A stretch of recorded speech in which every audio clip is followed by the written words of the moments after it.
What is up guys, Chillfeed here, back bringing you another Borderlands 3 video. Now originally I was going to upload my video of all the legendary grenade mods today, since there were a few people who asked for this and I already recorded the gameplay for all of them. But someone on Reddit also asked me about the different mechanics a grenade can have, and at first I thought this is probably too obvious for a lot of people, especially veterans like myself who already put tons of hours into previous games. But as I took a closer look into it, I was surprised by how interesting this is and how some of the mechanics have changed compared to previous games, and even some new mechanics that were added. In this video I will quickly cover the 6 different grenade types in Borderlands 3, and after that I will dig deeper into the special abilities a grenade can come with, and that is where it gets really interesting with all the legendaries and their unique abilities as well, and of course I'll show some gameplay on how these features work when using them in game. So please leave a like if you find any of that helpful or enjoyable. It would help me out so much with the way YouTube works, especially for smaller channels. Thanks, and let's jump right into the video. Like I said, I will start with the general mechanics of the grenades, and obviously you can always find the damage and the blast radius up top right here, and I don't need to get over these. What's really interesting though is the things written underneath them. Below the blast radius you will always find the type of grenade mod you are looking at right now. There are 6 different types in total, including exploder grenades, longbow grenades, homing grenades, impact grenades, lob grenades and rubberized grenades, and they all have slight variations in how they are thrown and how they initially explode. Lob, exploder and impact grenades all have one thing in common, and that is the way you throw them. They are literally lobbed at your enemies, pretty standard and nothing too special. What makes them different from each other is the way they explode. The lob will explode with a short delay after impacting a surface or an enemy, whereas the impact grenade will explode immediately. The exploder grenade will either explode when hitting an enemy directly or after a set time when not hitting an enemy. The longbow grenade will always teleport to the closest object you are aiming at before exploding on impact. The rubberized grenade will bounce off every object while exploding on every bounce or on impact on an enemy. And the homing grenade will float in the air and home in on the nearest enemy and then explode on impact. All of them seem pretty self-explanatory, and you can always see a description of the type of grenade you have at the bottom of the item card. Where it gets just a little more confusing though is when it comes to the special features of the grenade, since there are more than 21 of them. They will always come into full effect after the initial explosion, so keep that in mind. And you can always find them listed below the type of the grenade, and one grenade can have up to 3 in total of them, depending on what rarity your grenade is. Common rarity grenades cannot have any special features for them, whereas green grenades can only have 1, blue up to 2 and purple up to 3 of them. Legendaries are a little different in that regards, but we'll come to them in a minute. Gearbox did in my opinion a great job with the item cards, so they will always be described in there. But if you don't want to pick it up every single time to try it out for yourself, here's a short breakdown of what all these symbols mean and how they perform. For the grenade types we have, as mentioned, the exploder grenades, the lob grenades, the impact grenades, longbow grenades, homing grenades, and rubberized grenades. And for their special features we have MRV, spawns more MRV grenades after exploding.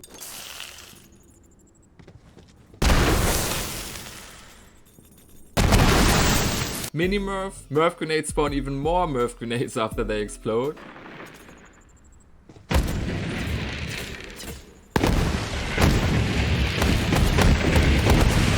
Jumping, jump straight up in the air at least 1 time after exploding, and explode after hitting the floor again for an increased damage per jump.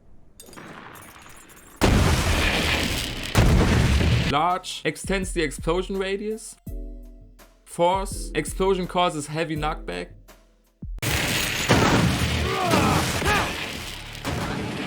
Roider, increases grenade damage. Nuke, consumes up to a certain amount of grenades and deals increased damage the more grenades it consumes. Also explodes like a mini nuke. Guns jam!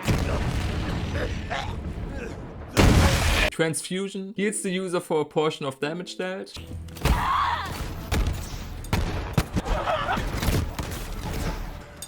Generator, refills the user's shield for a portion of shield damage dealt.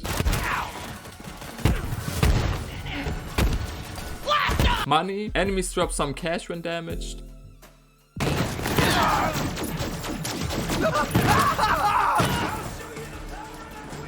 Sticky, can stick to an enemy and deals more damage after being stuck.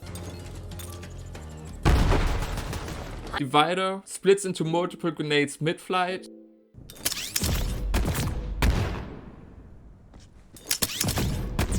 Blight, Tesla, Corruptor, etc. This symbol can appear on, I believe, any elemental grenade, and they will always create some type of elemental damaging AoE after exploding. Depending on what element, they will always come with a different name. For example, Tesla for shock, Blight for radiation, Corruptor for corrosion, and so on.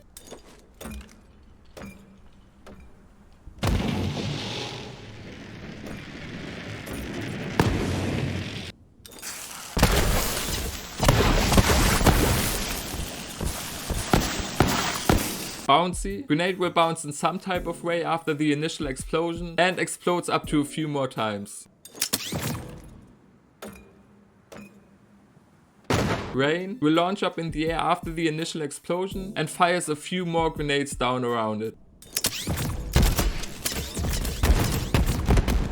Artillery will fire bullets in all directions before the last explosion.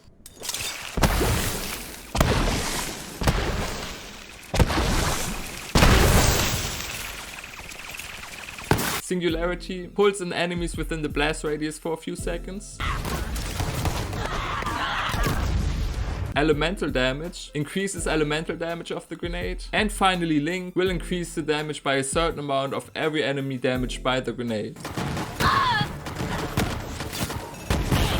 I believe that all of those can also come as a double feature like the one you can see on screen. If you do manage to get one of these, they will enhance the feature by making it significantly more effective. For example, the double sticker grenade I have does plus 100% damage to an enemy if you successfully stick the grenade onto him instead of just 25%. There might even be a few more, but these are all I could find after reloading into the game 40 to 50 times and checking Marcus's ammo station for new grenades. Like I said, when it comes to legendary or unique grenade mods, it is just a little bit different because they have special features that are unique to them. So every time you take a closer look at a unique grenade mod, you will see a little grenade symbol with a star in it and the name of the grenade attached to it. I will upload part 1 of all the legendary grenade mods tomorrow and go into more detail about what their unique abilities are, so maybe subscribe if you don't want to miss out on that. One thing that might be worth mentioning is that there's, just like with the weapons in this game, a fixed name for the grenade mod and a prefix that kind of describes the abilities of a grenade already, but they differ from each manufacturer, and there are even more than you can imagine, so that you are better off memorizing the symbols instead of the names, in my opinion. That's it for this video today. I hope you found it helpful, and if you did, please leave a like, it would help me out a lot. Like I said, I will upload part 1 of all the legendary grenade mods tomorrow and part 2 on Sunday. If you don't want to miss out on them, and a lot more Borderlands 3 content coming in the future, make sure to subscribe. Thank everyone who already did over the last couple of weeks and gave me a chance. I'm already at 250 subscribers and my goal is to have at least 1000 by the end of the year. I will continue to put in the work for you guys, and with that being said, I will see you in my next video.